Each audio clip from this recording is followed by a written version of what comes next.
Hello, and welcome to the Overcoming Podcast with your host, Adriana Lewin. Before we jump into today's episode, if you could please kindly subscribe to this podcast, and don't forget to follow me on Instagram at _Adriana_Lewin.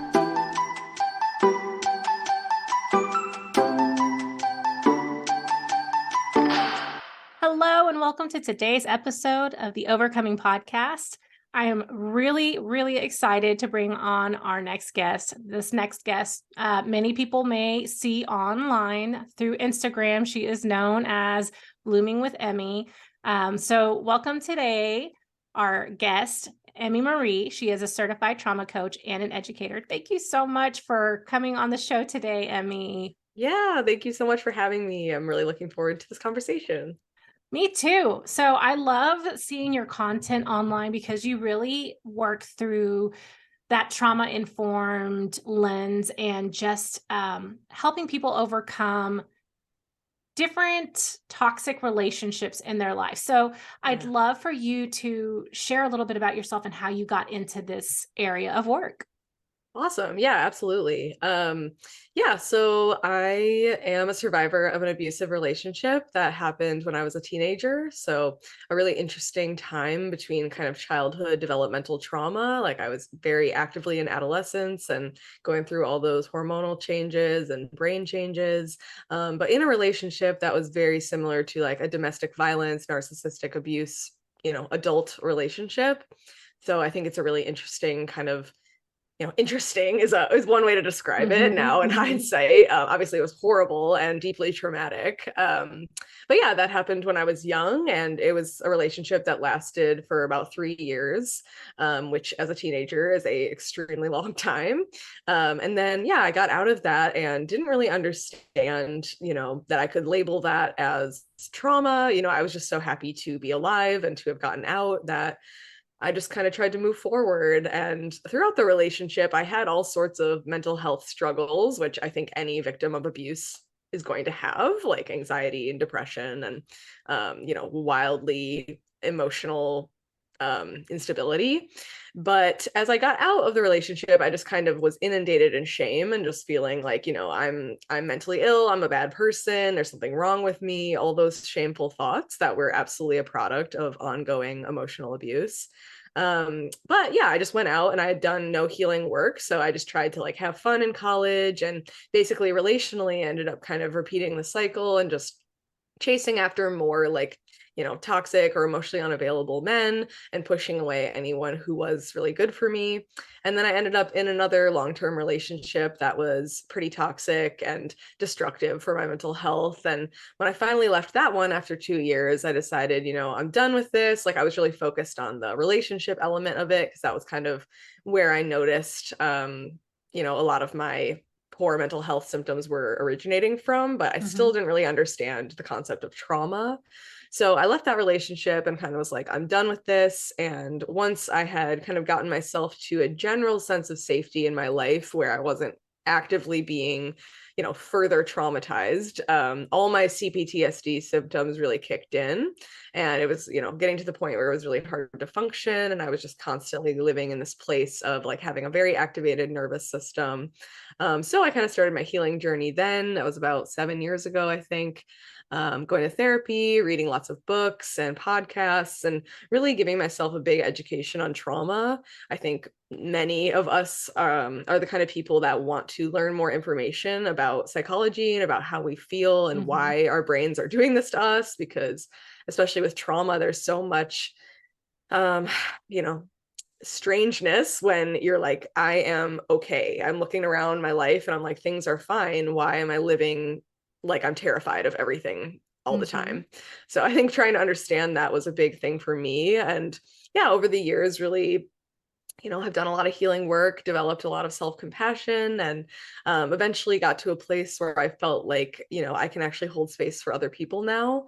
Not that I'm, fully healed. I don't really resonate with that as a concept, but at a place where I have enough capacity and skills and, general wellness within me to be able to help others.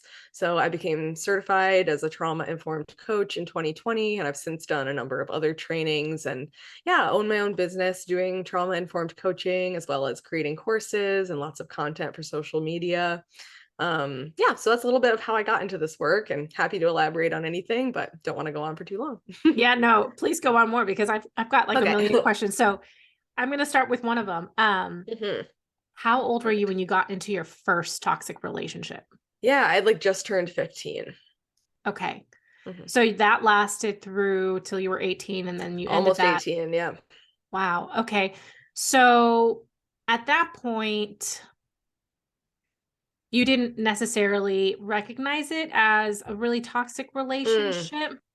Yeah, so I definitely did. At the beginning, there was just a tremendous amount of love bombing. It was very like absolutely textbook, like narcissistic abuse, where it all begins with this like overwhelming, oh my God, I love you so much. It's like we were meant to be with each other. You're everything I ever wanted. And I'm a 15-year-old girl who's like basically a hopeless romantic. I was like Mhm. obsessed with movies like The Notebook, just like ready to find the one. Like both of my parents are Libras. I'm a Libra rising. Like there's just a lot of like Venus energy in my family where everyone's just loves relationships and very Mhm. relational. And I had a lot of shame about that for a while, but now I don't. But yeah, at the time I was really primed and ready to be loved and also with a deep craving to be seen and known and understood. And I think love Mhm. bombing really targets that is someone's openness and vulnerability to be chosen, basically. I had a very anxious attachment style as well. So yeah, at the beginning it was all just perfect. And then slowly after about 3 months, things started to, go downhill. And by year two, I kind of knew this was really unhealthy. And by the last year, I was, I knew it was an abusive relationship, but at that point, it felt hopeless to leave. And there was Mhm. just so much unbelievable amounts of gaslighting where I was constantly being told everything was my fault. And if I was just better, it would go away. And yeah, it's a whole thing that we can get into. Yeah. So when you were in that relationship, you talk about it was abusive. So do you care to elaborate like Sure. what type of Yeah, abuse you no problem. endured? Yeah, absolutely. So yeah, I think things mostly started with like emotional abuse with like subtle like humiliation, which was teasing at the beginning, sort of like making fun of all my hobbies and interests, which led to essentially isolating me from anything that gave me a sense of self-worth. So I was Mhm. completely dependent on this person to dictate my self-worth. If you look at the power and control wheel, it's kind of all of those things where my boyfriend at the time was committed to having total power and control over me, I think to compensate for his lack of self-worth. Mhm. So yeah, it kind of began with more of the emotional side, coupled with a lot of sexual coercion and pressure. I was Mhm. never really allowed to have boundaries, but at the beginning, it was more of this like, it's exciting to like experiment, like we're young, like we're in love, like let's do these things that you're not ready for and you're terrified Mhm. of, but I'm going to push you harder and harder, which I didn't label as sexual abuse for years. Mhm. Definitely throughout the whole relationship, I was like, this is just what being in a relationship at a young age is. But now I look back and I'm like, okay, essentially I was coerced or directly forced to have sex like the entire time. It's not to say that I never liked it, but Mhm. the experience of sex was coupled with terror and dissociation for pretty much the entire time. Mhm. And it happened so often where, he would get me to have sex with him. I don't know if I should say force or make or coerce, but like Coerce, yeah. multiple times a day. And it's like, that's not normal, and I knew it Yeah. wasn't normal. My body certainly knew it wasn't normal the whole time, but I just kind of normalized it and sort of surrendered my sense of well-being to this person. And then there was a tremendous amount of verbal abuse as well, constantly being screamed at, told I'm the problem, told I'm worthless, like and all of that just escalated over time in between all these episodes of you're everything to me. I love you so much. I need you. That cycle that creates a trauma bond where Mm-hmm. you're told how important you are and then you're told how you don't matter at all. Yeah, and then physical abuse wise, there wasn't much hitting. There wasn't, like the classic kind of physical abuse, but there Mm-hmm. was a lot of like preventing me from sleeping, preventing me from getting my basic needs met, preventing me from leaving a room, being kind of held down or forced to be late to school, like stuff like that, where it's not clear cut physical abuse, but your bodily autonomy is being taken away from you. Mm-hmm. Um, yeah, so that's kind of the overview. And then you went on to college, Hmm. and then you got into another toxic relationship. So what was the Yeah, moment for you that you were like, maybe it's time for me to take a look at yeah, what my behaviors are that keep attracting right, me and perpetuating this? Like, what was that right. moment for you? Right. Well, that's so interesting is because I was already so focused on all of my failures that it was actually much harder for me to name that this person is harmful to me because Mm-hmm. I was so inundated with shame that taught me that if there's anything wrong in the relationship, it's automatically my fault. And so obviously I had recognized I was in an abusive relationship because I had looked at a Google, search that says, what is an abusive relationship? And I understood, oh, being yelled at and screamed at, being coerced into sex all the time, like all those things like I kind of understood. So when I was in the second relationship, that it was much more subtle. It wasn't abusive. Like I'm not, Mm-hmm. calling it that. It was more just someone that was very emotionally unavailable, unable to meet me where I was at, and kind of just very cold towards me when I really wanted Mm-hmm. someone to love me. So I was very used to accepting little scraps of love and affection and care. And then just blaming myself when anything went wrong. So ultimately, it took kind of a big event where two of my best friends witnessed him just blow up at me for something really small, and they were like, you can't do this. Like they're like, you can't tolerate that. And I was like, okay. Like I was so terrified of leaving because I associated conflict with violence. So I was so used to fawning and just like, I'm so sorry, please love me, whatever. And they were Mm-hmm. like, this isn't okay. And I finally was like, all right, I guess I have to do this. I have to walk away because it was not the first time that had happened. Um, but yeah, after that, I kind of was like, okay, like I need to find a way to be done with this and to not like accept these kind of relationships into my life anymore. Because I've been through enough. I'm completely exhausted and I don't want to spend more years of my life doing this. It's so incredible that you actually at a very young age were able to identify that and Yeah, to have the courage to step out of it, because thank you. I see in many adults, in their 30s and 40s and 50s Right, still continuing that same cycle of seeking emotionally unavailable men. Or, right. and I'm not saying unavailable in the sense that like maybe he's got a wife already. I'm saying like emotionally Yeah, unavailable, which is basically like someone that, like you said, kind of gives you like the bare minimum of yep, love. Um, Yet people who are, so desperate for that love, they constantly seek it out yeah, from from that type of behavior, right? Where someone's barely going to give you just enough to string you along.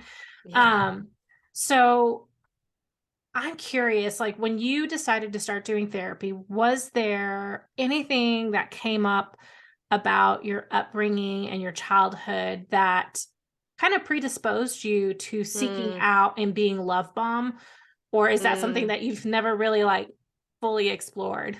Yeah. Oh no, I've definitely explored it. Um, yeah, it's really interesting because I come from a really loving family. My parents are both, very kind, and I'm an only child. So, Hmm. they've given me a lot of attention my whole life. And yeah, so it's not like a situation where I was in an abusive family growing up and that predisposed me to being in abusive relationships. Hmm. But I do think both my parents kind of instilled in me this idea that it's really important for other people to like us. Hmm. They're both Enneagram twos, and so am I. And within that understanding, there is this like the thing you're most afraid of in life is not being liked or not being loved.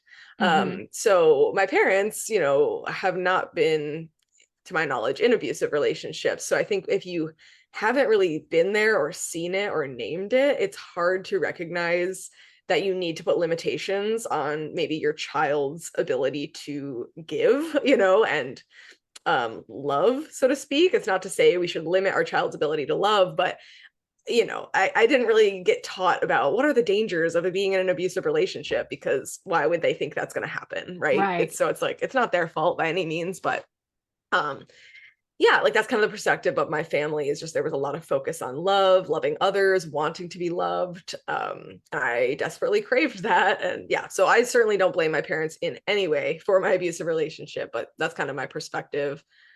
Yeah. I wonder if, because not only is it, as a therapist, like it's all your parents' fault. No, it's really not.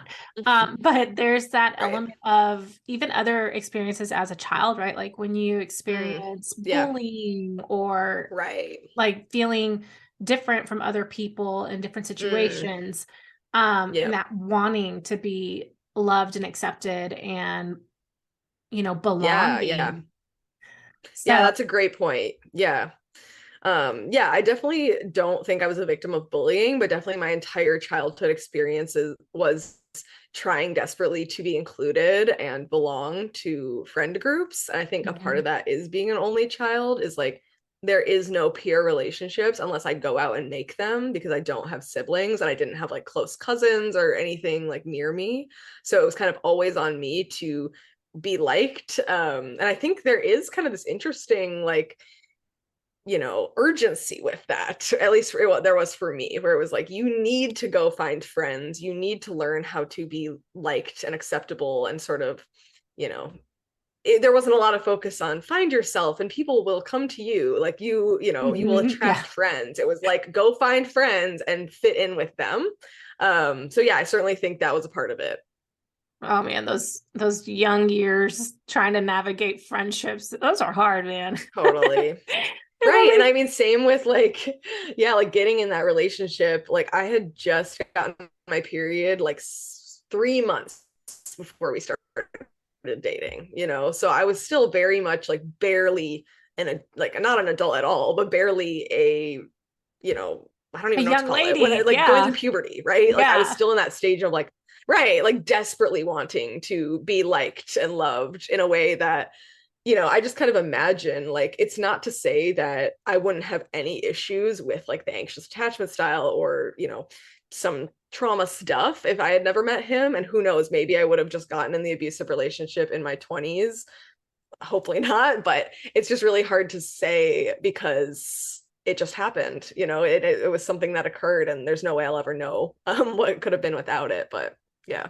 You know, the conversation often comes up for me where we talk about teenagers getting into like being sexually exploited at times, but even just getting into these toxic relationships and um Yep. not being aware of it, right? Like the thing is, because I even have adult clients who Yep. are victims of rape and victims of domestic violence. And when they describe it, they're like, oh, but I was never really punched or slapped, Right. but I had bruises from them like shaking me or whatever, right? But it's not Yep. domestic violence. And you're like, wait a second, back it up. Let's talk about your experience and Right. define that experience for you, like what the reality is. Um, and that is always something that is just, fascinating to me, that the way that our minds work, we just like we kind of put ourselves in denial and say, well, it wasn't as bad as Mm, this situation, so it can't be really considered domestic yep. violence. But abuse is abuse, right? Like physical, Right. emotional, psychological, um, Yep. all of it, right? Sexual abuse, all of Absolutely. it is abuse. And so for a teenager, since you experienced that as a teenager, I'd be curious to hear what insight you could provide to parents who have other teenagers who Mm, maybe they suspect might be in a very toxic relationship, and what are the hmm signs that maybe they could look for, and how do you mm, navigate that? right. Like, I mean, how do you tell a teenager you shouldn't be dating this guy, he's being a jerk to you, like Yeah. obviously that's not Oh going to go man, I well. know. Right, absolutely. Yeah, I think for me, something that I really look back on and wish that I had had was big conversations around boundaries and consent.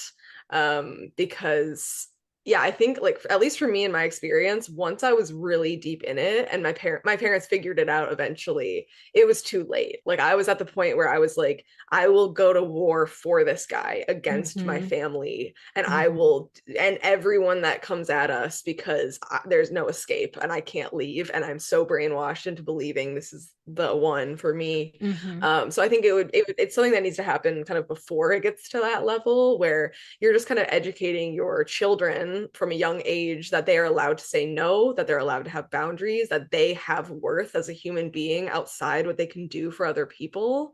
And if someone doesn't like you because you are saying no to them because you don't want to do something, like sexually, or just give them money, give them a ride, get like just anything. You don't owe anyone anything. And I think that's especially important for young women to learn is like, I think we're often socialized into this idea that we are supposed to serve others. And I'm not saying, teach your children to be selfish, but I think we get enough messages to not be greedy and selfish from preschool when they teach you how to share your toys and stuff, that we Mm-hmm. actually need more lessons to like have autonomy and agency as teenagers, as human beings on this planet. Yeah, so I would say like educating kids on boundaries and consent, and like, you know you're allowed to say no, and something doesn't feel right to you, you're allowed to take a break and be like, maybe, I need a second to think about it. Like, you're allowed to just basically take up space emotionally. Yeah, those are the things that come to mind when it comes to that. But I did want to add something also with like that conversation around like, does it count as domestic violence? Does it count as abuse? Does it Mm-hmm. count as trauma? I think we live in a culture that really like perceptions in the media of abusive relationships have primarily been physical abuse. I Mm-hmm. think maybe that's changing a little bit, like, but I still think that's the number one narrative, is like that is what abuse is. And so something to consider is like, are you afraid all the time? Even though they're not, maybe they never touched you, but do you live in a world of fear that you need to walk on eggshells and choose what you say correctly so you can stay safe, because you don't know when they're going to blow up and scream at you for hours, punch the wall next to your head? you know, my abuser would always drive really, really fast and recklessly. And it's like, yeah, no one Wow. see the bruises from that, but you're terrified the whole time Mm-hmm. that you're going to set them off and they're going to hurt you. So that's just another thing to consider when it comes to, yeah, just like even, yeah, just what abuse is and like labeling things correctly. Yeah, it's interesting that people often don't think that that would be considered as like domestic violence or abuse because, like you said, there's no bruises, right? There's no bruises, there's Mm-hmm. no physical contact per Right. se, but There's no proof, which is yeah. so, yeah, Yeah, right. mind blowing, but it's all Right. about the Yeah, intimidation factor, right? Like when that person has a exactly. seat of power through intimidation tactics, there's there's an imbalance in the power there, right? Um, so I really like that Correct. you brought that to mind, that like even in these situations where this guy was like speeding and essentially trying to scare you to manipulate your behavior through, if you continue behaving this way, Yeah. look what I can do, right? You're fearing for your life either way in those moments, and so that Right. is also abuse. I have, Exactly. people, I have people in similar, like I know people that are teenagers that are in a similar situation right now where they have this like Mm, toxic relationship where the person insults them, tells them that, mm, their parents don't love them because if they did, they would right. do X and X. And Mm, they talk hmm. about their friends being losers. And it's like creating, it's like, Yeah. what's the word I'm looking for? Like grooming, but like isolating them, right? Yeah. Like Yeah. slowly Yeah. taking away their support system and making this like Right. conflicting um ideas of who their friends are, who they're like, do their parents Right. truly love them? Because even when someone says that and you love someone, right? Like you're just this teenager with hormones and you're like, this person Yeah. loves me. Of course he wants what's best for me. Yeah. He's telling me my Yeah. parents suck and this and that, right? Like Yeah. my friends are losers. Maybe they really Yep. are. Maybe he knows more than I do. And it creates that Right. fawning experience for them, which Yep. is so hard because, Yep. as parents, you're like, well, what do I do? And you're like, well, don't tell them that they can't be with that person because they're going to be with them regardless. But Right. teaching them Right. a few things, like you said, like boundaries are okay. This is an unhealthy relationship. Like Yeah. you actually had the foresight to go through and Mhm. like Google it yourself and say, what is a healthy relationship? What are all the signs of a Yeah. toxic relationship? But that took you Yeah. 3 years. 3 years. Right. Yeah, I was gonna say. Yeah, it took a really long time for me to get to that point. And I was in like a psychology 101 or like intro to whatever it's called in high school. Mm-hmm. And they went through all the personality disorders, and I was like, oh my God, like not to say people's personality disorders are inherently abusive, but that was my first time of being like, oh, really toxic behavior. And Mm-hmm. yeah, please, if you're listening to this and you have a personality disorder, I'm not saying that you're abusive. But that was just my story. That's where I was like reading that and I was like, oh, like okay, because I was just like, yeah, just so under the spell of like him treating me like this was just reality, and I didn't really have any language for it whatsoever. And yeah, it got me to. I remember I was in the high school library and I Googled what is an abusive relationship, and I remember reading and I was just like, check, check, check. Yeah. And How I long still after didn't leave that? for I was months about because to I say, was terrified. Yeah. Like probably 4 to 6 months, I'm imagining. Dates are very hazy, but I think that was fall and then I left him in March. So um yeah, it took a while. I tried a couple times and was met with, threats of he always was threatening to kill himself, or, burn my house down or whatever. So or burn your like house there's times down. where I'm just like, okay, well, I guess I'll just be with you forever then. Yeah. Yeah. Threats of violence. Wow. Yeah. Awful. Yeah. So you grew from this experience. You went on. That's First, you right. identified. You were like, you know what? I'm going on. I'm going to go on into or college. I'm going to be more aware Yeah. of these red flags. But it's interesting, it's like even knowing what the red flags are, and you're like, well, it's not as bad as those red flags. There's Yeah. still some of that, like, Exactly. the Yeah. toxic tendencies Yeah. that I'm like, I'm we, not going to be screamed at every day. Yeah. yeah, yeah. That was it. I was So just instead, like, you I'm went not to going to the be with someone opposite end. who literally, yeah. Right. Right. Exactly. I went to someone who basically ignored me. Yeah. Yeah. Because that was safer. Yeah. It felt safer, right? Absolutely. And it was legitimately safer. Like I wasn't, yeah, under threats of violence constantly. But it was very unfulfilling and definitely made me feel really shitty about myself. Yeah. So how did you said you started going to therapy. So what were the big Mhm. things that you felt like were the moving, catalyst towards healing for you? Mm, yeah. Yeah. So when I went to therapy, I was going for, really intense symptoms like flashbacks, nightmares, paranoia, like deep anxiety, stuff like that. So I was going to kind of treat the symptoms with this, like at that point, I had this really pathological view of like, I have PTSD, I'm Mm-hmm. broken, I need to fix these symptoms, which now I totally have moved away from and kind of evolved beyond.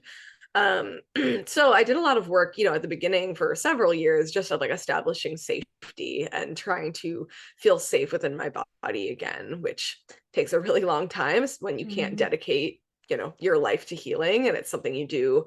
I'd go to therapy once every other week, maybe once a week sometimes, and then the rest of the time I am working, I'm trying to have friendships, having relationships, living my life. So I kind of there was a certain period of my life where I really like dedicated a lot of my free time to reading about trauma, listening to podcasts, like educating myself, and also making space for like creative expression, lots of journaling, a little bit Mm-hmm. of like maybe watercolor, like writing creatively to help me kind of process those experiences. And yeah, some of the biggest, I think, steps from shame and towards greater self self-acceptance and self-compassion, and kind of seeing that as a direct defiance of the abuse that I endured, which really taught me that I was bad and worthless and horrible. So it was very difficult for me to move away from that, but that was something that really led to massive changes in the way I showed up in all of my relationships, as well as the relationship I had with myself. I think rest is a really big thing that I've had to learn as well, is like rest. My body, the way my body was impacted by trauma. I have had, autoimmune issues. I got diagnosed with Crohn's disease, and I had horrific eczema for many years, and recognizing that I needed to take a step back from pushing myself so hard all the time and give myself space to breathe and, just take a break. And that's still something I'm always working on. And then another big one was exploring vulnerability and opening up to people and not isolating myself, because that was certainly a big coping mechanism for me, was just not letting anyone see me. And still to this day, it's very hard for me to actually be truly vulnerable, which might be surprising to people because I'm very transparent on the internet, but it's very different than trying to like cry in front of someone and like let them see your pain. So yeah, that's still a work in progress for me, but I definitely have challenged myself to be brave and find people that I really trust to share my experiences with, including the ones in the present moment, not just the past, but like, how I'm feeling in the day to day. And that's been a big thing with my partnership as well, is like letting him really see me and understanding that it is safe for me to do that now. So yeah, those are some of the things that I think have guided my healing. I love that you did a little bit of everything, the therapy, the reading, the podcasts, Yeah. the physical side of it, right? Like, I mean, it just, Yeah. trauma is a full body healing experience. And you can go to therapy and talk all you want Absolutely. about stuff. But if you're not like figuring out how your body is responding to things and like what behaviors, like overeating, undereating, not getting enough sleep, all those things that might be attributed to that experience, right? Like through shame or anxiety, all that stuff, like figuring out where those come from and how they're impacting you. You can go talk all you want, but you're not going to be moving the Right. dial very quickly. I mean, it'll move eventually, I Yeah. guess. It just won't, move very Yeah. quickly. And I love, like, I love telling my clients to include things like yoga or massage therapy, right? Like, especially Body having, work. the body work, just like releasing some of the tension. And I'm a trauma survivor too, and incorporating Yeah. so many different things. Even now, for me, apparently my coping mechanism was food. Food Yeah. was I'm like, So understandable. oh, because like so I have a child who went through cancer a few years ago. And so after that, like food became a comfort thing for me, which Absolutely. I'm like, what? Like it was like almost 6 months later. And then after that, it's like I had been able to maintain my weight without like dieting or anything. It was just like my weight was what it was for a good 8 to 10 years. And then suddenly my kid gets cancer and it's like, bloop, like, well, For sure. apparently I'm really enjoying these like carby, sugary things. And now my body is like, damn you, why would you do this to me? So, Sure. healing isn't just about like, oh, the top part. Like for me, it's Right. also healing the body. And how do I do that with food and exercise and the Yeah. therapy and all the things and vulnerability? I mean, that's a big thing, right? Like Yeah. when you've experienced trauma, it's hard to be vulnerable, like really hard to be vulnerable. So, Absolutely. where do you feel like now you are in comparison to where you were as that 15-year-old girl who's Oh like my God. slowly isolating herself, right? Yeah. Well, dramatically different. Yeah. Whenever I want to feel sense of gratitude and pride, I definitely think about what you just asked me, because it's so much easier to compare yourself to last year or 2 months ago or whatever.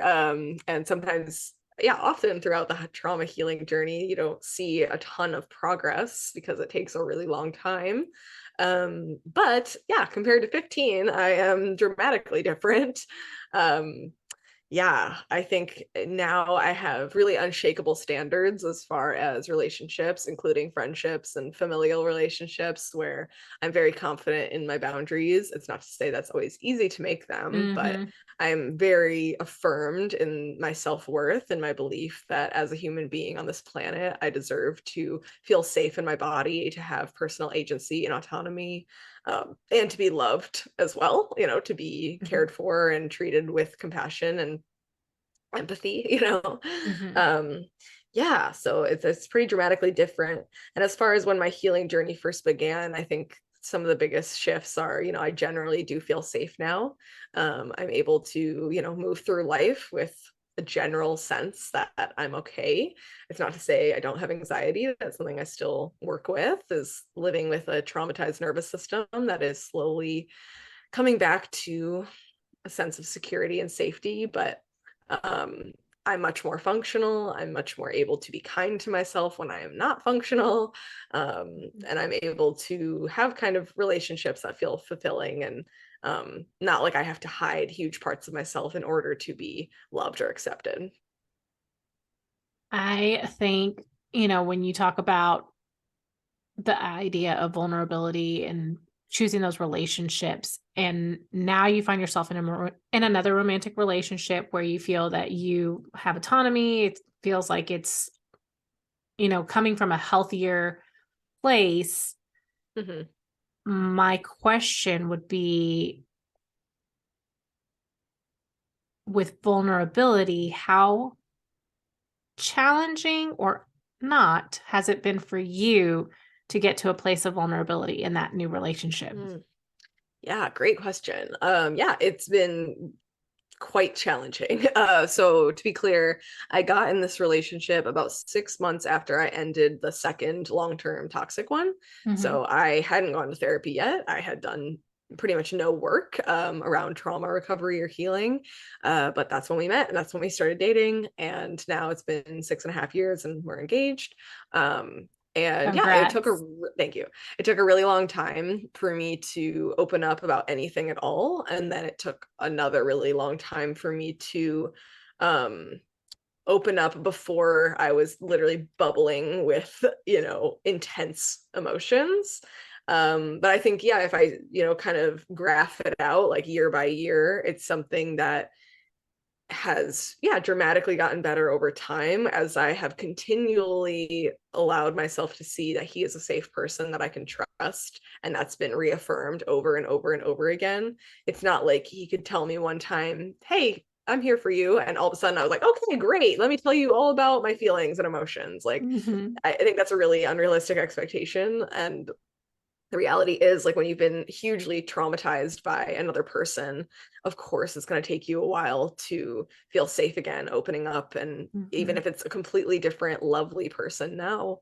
But yeah, now I'm at a point where I feel much more comfortable, naming how I'm feeling, and being really open about what I'm going through. And I'm really grateful to have a person like that as my partner, because I definitely don't think it would be good to have any alternative if someone Mhm. was not a safe or supportive person. I don't think that would work for me and my overall healing. So, I feel that when people start in a relationship and then they start their healing process, that is a really huge challenge in the relationship. So the fact mm, that you have been able to continue to connect with him and, for him to create that safe place for you speaks mm, volumes, because oftentimes, like, we hate as therapists telling people, like, you might outgrow your relationship, right? Like, in your healing process, you might realize that this person may still be part of that trauma response that you have, right? Like,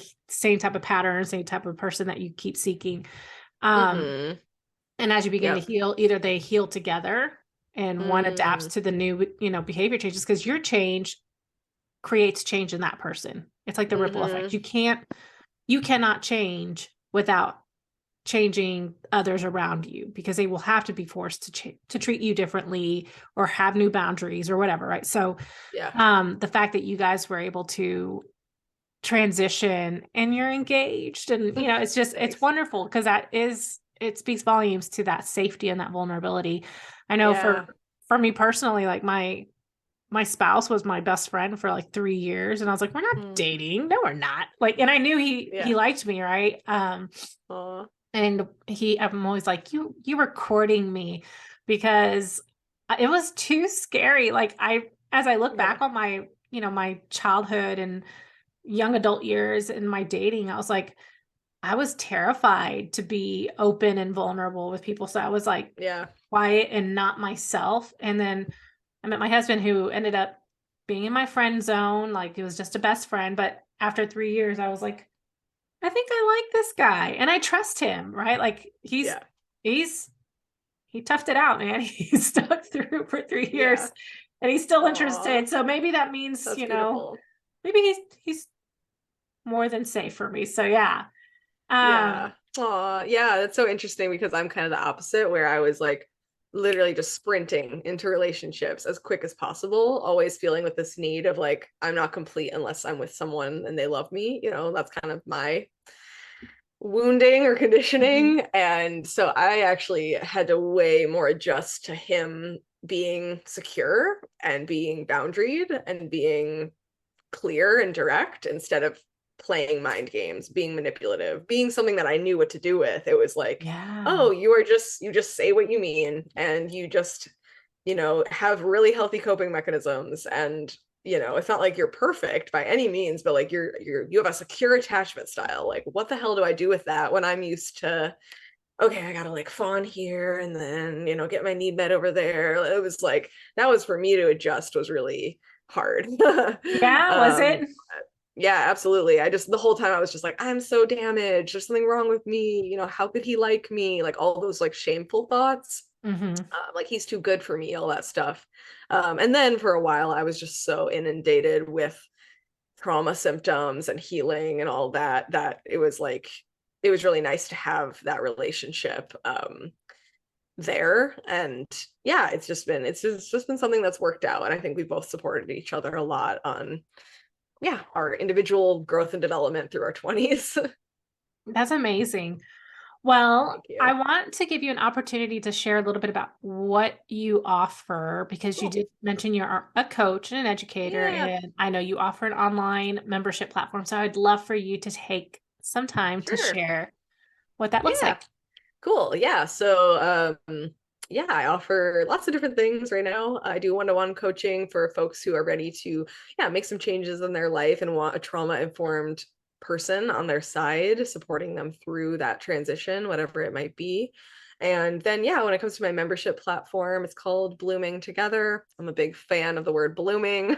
So, Mhm. Blooming Together, and it's a community for trauma survivors where every month we have a workshop that is either led by me or a guest that is about something related to trauma recovery. So this month it was healing from gaslighting. Last month it was advocating for yourself and medical dental self-care. And I've been doing this for 15 months. So we have like a wide resource library at this point with all the past workshops. And yeah, we do a workshop every month, and then we do community calls where we just come together as a group to kind of discuss the topic, how it's impacted us personally. I can directly support folks through those calls, and it's also just a chance to be in a safe community where folks are there to support and uplift you and also just hear you. And then we also do things like trauma informed yoga and like setting intentions, reflecting on the past month, stuff like that. Yeah, so that's a little bit about the membership space. And you can find like free resources from me and really everything I offer on my website, which is emmymarie.com. And on social media, I'm at Blooming with Emmy. And that's Emmy, Emmy, right? Correct. Emmy Marie, Marie.com. Yep. Awesome. And you definitely, the audience, y'all need to like follow her on social because she's got some really great content that comes out. And I've enjoyed hearing your story. I've enjoyed watching your posts now for a while. So I'm just really glad that we got an opportunity to connect. And if you have any questions, the listeners, if you'll have any questions, feel free to reach out to Emmy personally. Would love to hear your thoughts and your insight, what you might have learned from this conversation today. And I hope you guys have a wonderful day. Thank you so much for joining me today, Emmy. Yes, thank you so much for having me.